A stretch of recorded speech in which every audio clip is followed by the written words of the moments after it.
सम्राट चौधरी का बड़ा सियासी दांव, चेतन आनंद को मिला उप मंत्री दर्जा। क्या खत्म हुई आनंद मोहन की नाराजगी? बिहार में ऑपरेशन नाराजगी पूरा।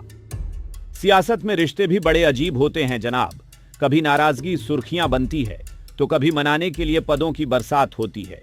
जो कल तक शिकायतों के तीर चला रहे थे, आज उनके आंगन में जिम्मेदारियों की सौगात पहुंच रही है। बिहार की राजनीति में इन दिनों एक नई कहानी लिखी जा रही है। कहानी नाराजगी की भी है, समझौते की भी है और सियासी संतुलन साधने की भी। मुख्यमंत्री सम्राट चौधरी ने ऐसा दांव चला है जिसकी चर्चा अब पूरे बिहार में हो रही है। कहा जा रहा है कि सरकार ने अपने ही खेमे में उठ रही नाराजगी की आवाज को शांत करने के लिए बड़ा कदम उठाया है और इस पूरे घटनाक्रम के केंद्र में है बाहुबली पूर्व सांसद आनंद मोहन और उनके बेटे चेतन आनंद। वो कहते हैं ना, जब घर का चिराग अगर रूठ जाए तो पहले उसे ही मनाया जाता है और लगता है बिहार सरकार ने भी यही रास्ता चुना है। अब देखिए न, बिहार में लंबे समय से राजनीतिक हलचल और सहयोगी नेताओं की नाराजगी की खबरें सामने आ रही थीं।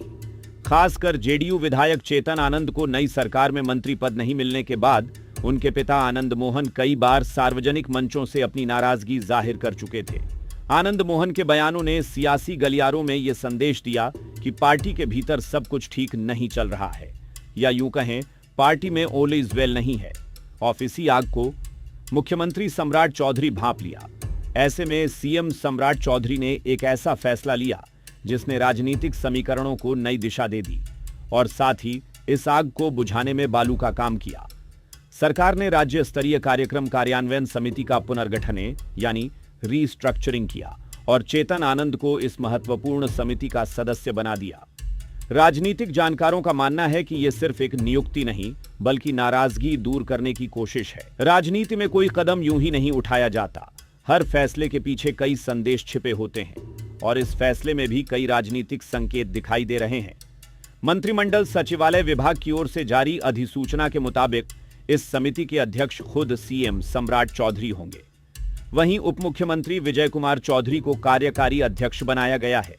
राजनीतिक संतुलन बनाए रखने के लिए बीजेपी के प्रदेश अध्यक्ष संजय सरावगी और जेडीयू के प्रदेश अध्यक्ष उमेश सिन्हा कुशवाहा को समिति का उपाध्यक्ष नियुक्त किया गया है।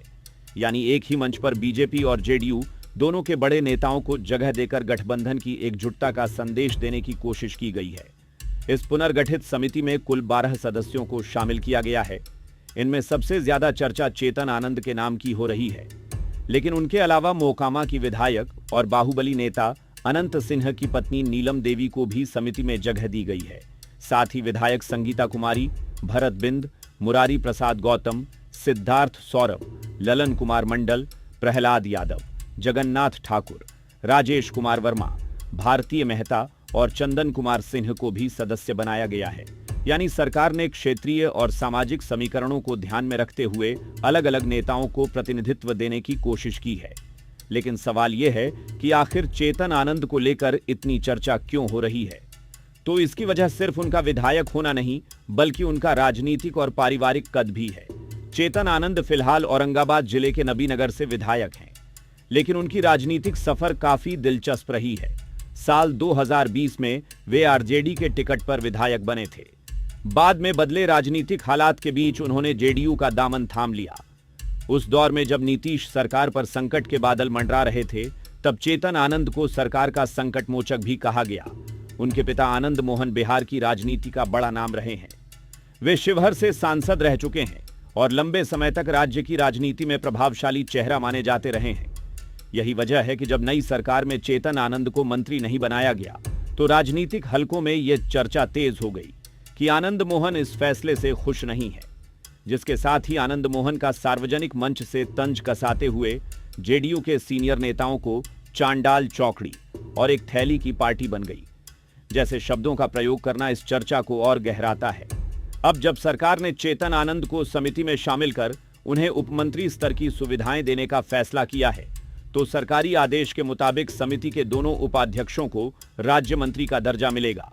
वहीं चेतन आनंद और बाकी सभी सदस्यों को उपमंत्री स्तर की सुविधाएं प्रदान की जाएंगी। इसका मतलब है कि उन्हें सरकारी वाहन, स्टाफ, भत्ते और अन्य प्रशासनिक सुविधाएं भी मिलेंगी। हालांकि जो सदस्य पहले से विधायक या विधान परिषद सदस्य हैं, उन्हें मिलने वाला वेतन और भत्ता पहले की तरह जारी रहेगा। सियासत में रूठना भी एक संदेश होता है और मनाना भी एक रणनीति। जहां नाराजगी बढ़े वहां समझौते का रास्ता निकालना ही राजनीति की सबसे बड़ी कला मानी जाती है, जिसके साथ ही चेतन आनंद को समिति में सेठ कर सम्राट सरकार ने इस डैमेज को कंट्रोल कर लिया है। अब बड़ा सवाल यही है कि क्या चेतन आनंद को मिली ये नई जिम्मेदारी आनंद मोहन की नाराजगी पूरी तरह खत्म कर पाएगी? क्या बिहार में शुरू हुआ यह सियासी ऑपरेशन नाराजगी सचमुच सफल हो गया है, या आने वाले दिनों में राजनीति का नया अध्याय खुलने वाला है? फिलहाल इतना तय है कि बिहार की राजनीति में एक बार फिर रिश्तों, समीकरणों और सत्ता के संतुलन की चर्चा तेज हो गई है। और आगे क्या होगा ये तो समय पर निर्भर करता है। आप इस पूरे मुद्दे को लेकर क्या सोचते हैं? अपनी राय हमें कमेंट सेक्शन में जरूर बताएं। साथ ही और भी अपडेट्स के लिए जुड़े रहें।